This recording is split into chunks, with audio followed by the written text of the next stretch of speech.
I'm Ricardo Labarta, and I'm a principal scientist working with the Standing Panel of Impact Assessment, SPIA, and has just completed this report on returns on investment of selected CGIAR innovations that were requested by System Council to help support a business case for the CGIAR system. I led this effort and coordinated the contributions of the team behind this study. The SPIA 2019-2024 work plan identified a group of showcase successes that documented the reach at the scale and impacts of some CGIAR innovation. But to select the innovations to be included in this study, it was important to determine if these innovations were ROI appropriate and ROI feasible. To be ROI appropriate, clear tracking and documentation of the contributions of innovations to different impact areas are required. ROI feasible innovations require the existence of estimates of the reach and impacts of the innovation, like what costs or investments incurred to develop and disseminate the innovation need to be available. And availability of any of these parameters makes it infeasible to estimate ROI. While the SPIA identified 14 showcase successes, only 4 innovations were ROI feasible. The innovation with the highest returns was Axial flow pumps, that is a mechanical irrigation technology adapted for shallow water conditions. It was introduced in Bangladesh by CIMIT and partners, and this research supported the promotion of the innovation and engagement of the private sector.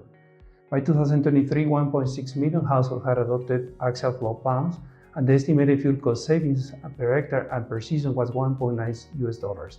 The median ROI for Axial flow pumps is $42.5 per dollar investment.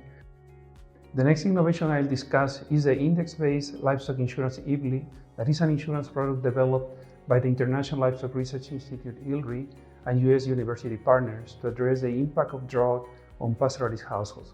What is different of IBLI is that a shift from indemnity-based insurance models to index-based contracts, and rather than providing asset replacement if pastoralists are affected by a drought, it provides asset protection, releasing the payouts early enough to mitigate the potential effects of a drought. IBLI was implemented in Kenya and Ethiopia, where almost 44,000 insurance policies were sold.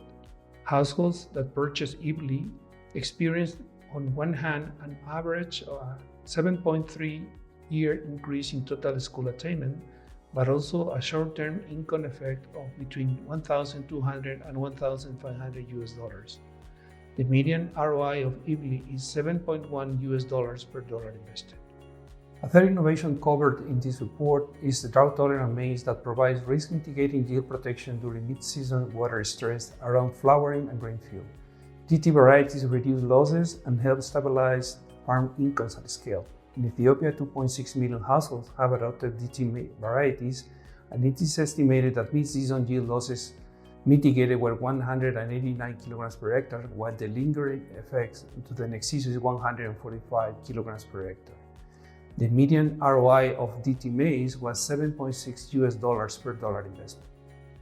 The final innovation covered in this report is flood-tolerant rice varieties that were bred so that rice plants grown could survive complete submergence for up to 2 weeks. This insurance in the seed was meant to protect yields in flood-prone ecosystems that were previously highly vulnerable. The protection provided by this rice variety is concentrated within a narrower band of flood, or Goldilocks. In Bangladesh, over 600,000 households have adopted the CGIAR flood-tolerant rice varieties, and it has an average yield gain of 7.5 kilograms per hectare. In Goldilocks floods, the median ROI of flood-tolerant rice is $1.5 per dollar invested.